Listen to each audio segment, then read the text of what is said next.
Good day, everyone. By the way, we are the Group 8 and I am Riza Bolivar. We are going to tackle about disability categories together with my group mates Aubrey Gabowat, Jetta May Lim, Hani May Pactol, Johnny Trazo, and Alina Cristil Yangyang.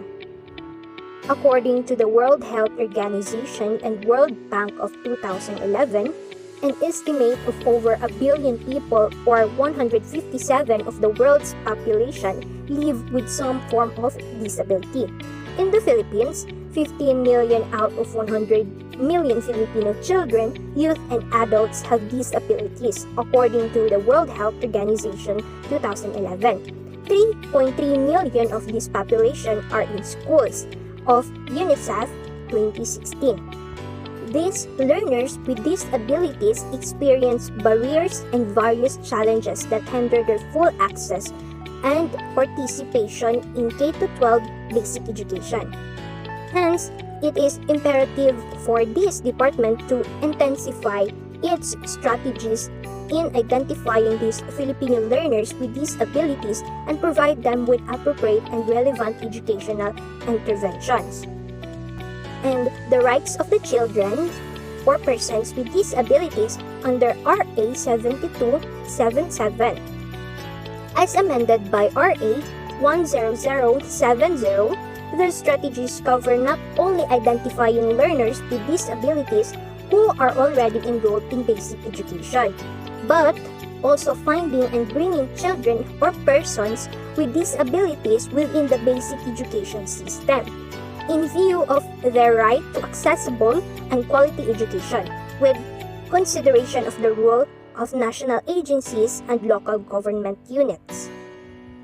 Next, the IDEA, or the Individuals with Disabilities Education Act, requires public schools to provide free and appropriate education to eligible students, but not every child who struggles in school qualifies.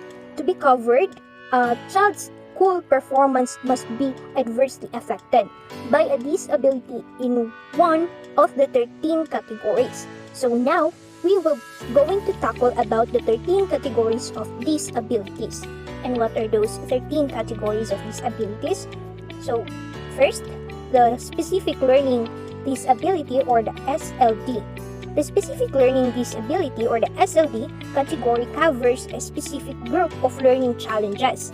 These conditions affect a child's ability to read, write, listen, speak, reason, or do math. Here are some examples of what could fall into the category. The dyslexia.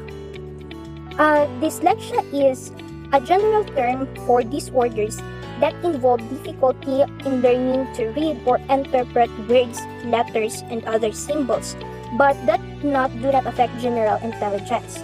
So that is the one example of the specific learning disability. And next is the dyscalculia.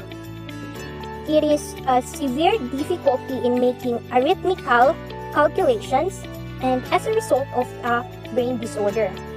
And next is any written expression disorder. You may also hear this referred to as dysgraphia.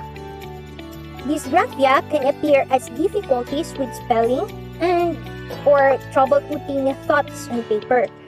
The dysgraphia is a neurological disorder that generally appears when children are first learning to write. Experts are not sure that causes it, but early treatment can help prevent or reduce that problem. So the second category of disability is other health impairment. So the other health impairment category covers conditions that limit a child's strength, energy, or alertness. One example of this is the ADHD, or a disorder that includes difficulty staying focused and paying attention, difficulty controlling behavior, and hyperactivity, which impacts attention and executive function. The third one is autism spectrum disorder, or the ASD, is a developmental disability.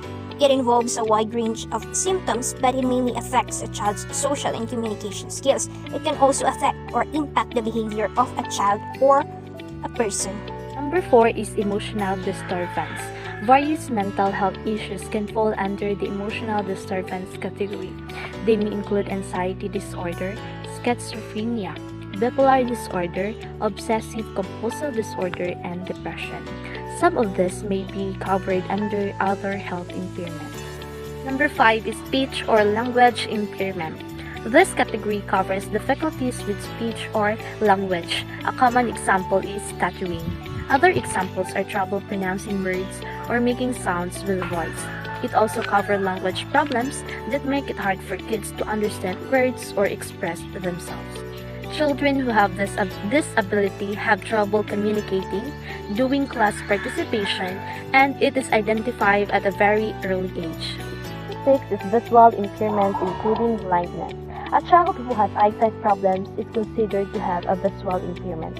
This category includes both partial sight and blindness. If eyewear can correct a vision problem, then it doesn't qualify.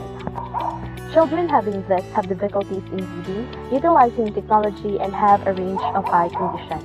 It cannot simply be corrected with eyewear because even if they have glasses, they still have visual differences. Number 7 is deafness. Kids with a diagnosis of deafness fall under this category, unless they are diagnosed to be both deaf and blind. It's separate from hearing impairment because the strengths, needs, values, culture, interventions, and decisions of deaf children are unique. Families engage in complex decision-making when raising deaf children, and professionals must partner with families and honor the decisions. Number 8 is hearing impairment. Refers to a hearing loss not covered by the definition of deafness. This type of loss can change over time. Deaf-blindness. Kids with a diagnosis of deaf-blindness have both severe hearing and vision loss. Their communication and other needs are so unique that programs for just the deaf or blind can't meet them. Next category of disability is the orthopedic impairment. An orthopedic impairment is when kids lack function or ability in their bodies, and an example of this is the cerebral palsy. Intellectual disability. Kids with this type of disability have below average intellectual ability. They may also have poor communication, self-care, and social skills. Down syndrome is one of example of a condition that involves an intellectual disability. The traumatic brain injury. This is a brain injury caused by an accident or some kind of physical force. Multiple disabilities. A child with multiple disabilities has more than one condition covered by IDEA. Having multiple issues raise educational needs that can't be met in a program designed for any one disability. Good day everyone. I am Aubrey Gigabrat and let us now discover the types of disabilities. Number 1. Blind and visually impaired. Blindness is a potential complication if you have diabetes or have a stroke. Other common causes of blindness is a person who lost their sight after an accident. Visually impaired, some also include those who have the increased ability to see because they do not have access to glasses or contact lenses. Number 2. Deaf. Some people are born deaf, while others lose their hearing later in life because of illness or injury. Hearing loss is generally described as slight, mild, moderate, severe, or profound, depending upon how well a person can hear in the intensities or frequencies most strongly associated with speech. It can occur in either both areas and may exist in only one ear or in both areas. Number 3. Orthopedically challenged. This may include walking or picking up an object, eating or speaking. Physical disability is such that it affects their ability to learn and thus negatively impact their education. Number 4. Intellectual disability. This limitation can cause a child to develop and learn more slowly or differently than a typical developing child.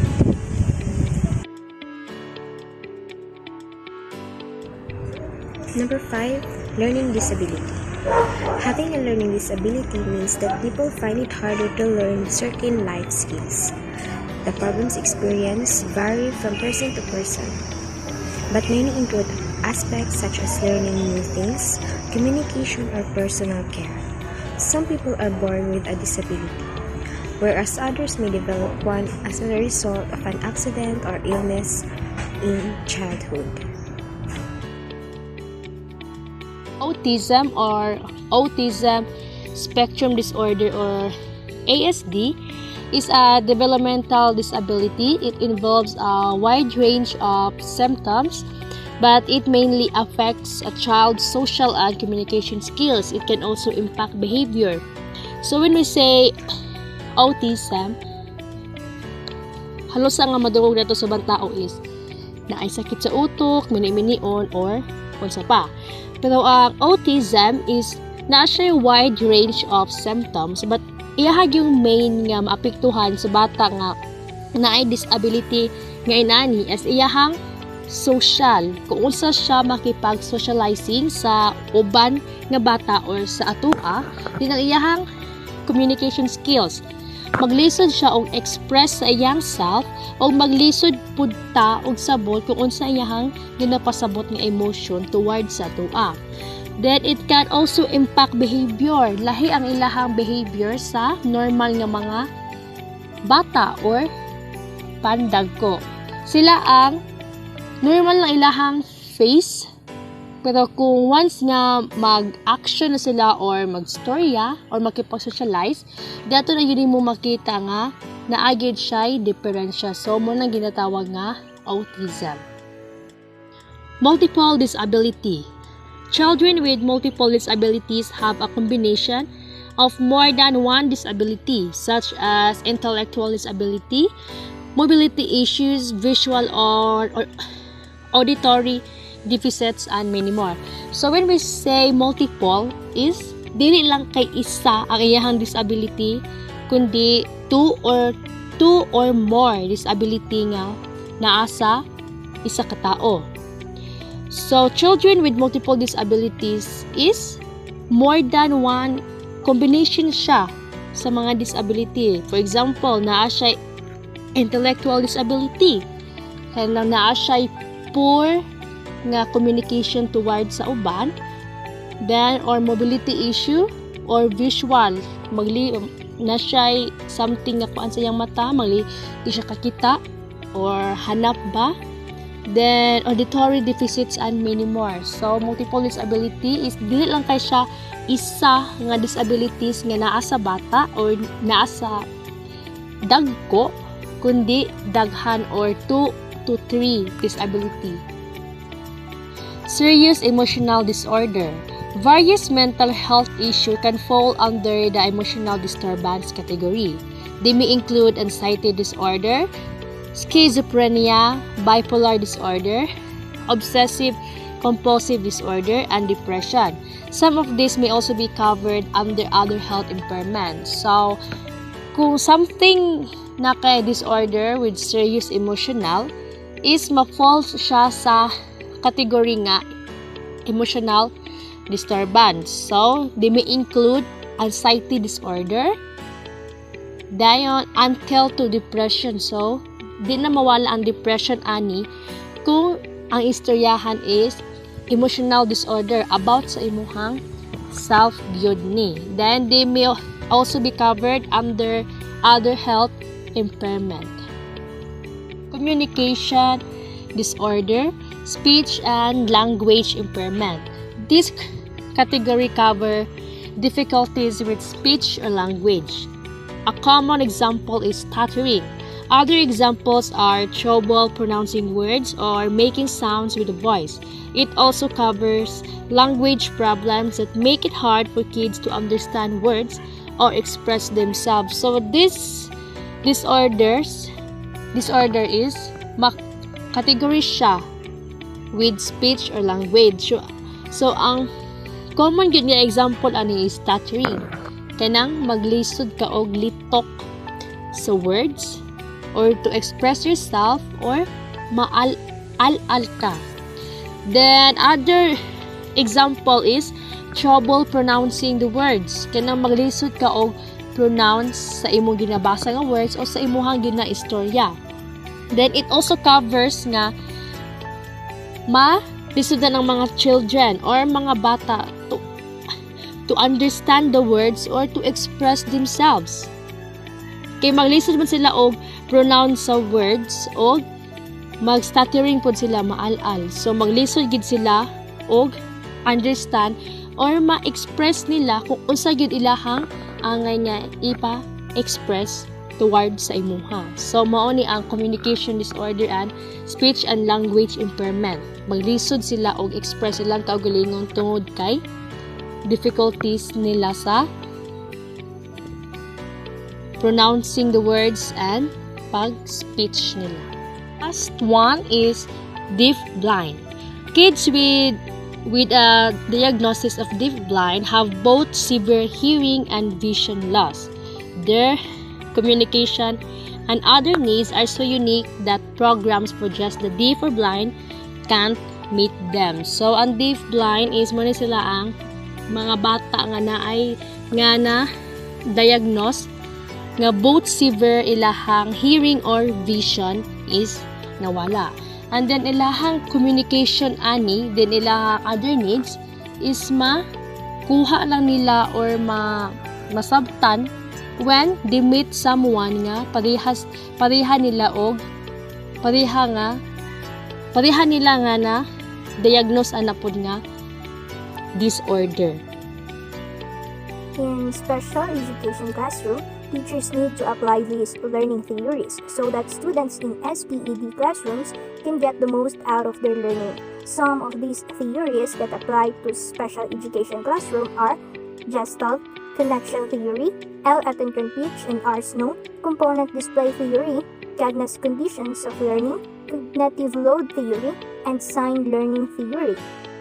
So the Gestalt theory is good because it encompasses grouping, which may make it easier for students. It is important to remember, however, that some connections may need to be made for students both verbally and in application because all of the students in SPED class may not be able to connect with dots independently. The next theory is the cognitive load theory. The cognitive load theory and sign learning theory discuss this, though of simplifying and perhaps drawing lines of fully help students learn. A way to help connect the dots for some special education students is the connection theory.